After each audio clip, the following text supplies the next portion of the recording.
The voice of the podcast was generated by an artificial intelligence. Today, let's go to the Bear Street at 24.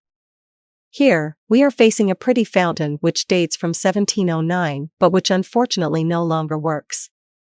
At the time, this fountain fed by the Gaalor spring had only one purpose, to supply water to the inhabitants of Rouen. Built by Nicolas Le Carpentier, it is composed as follows: at the very top, a pediment surmounted by a vase and 2 dolphins which are in poor condition.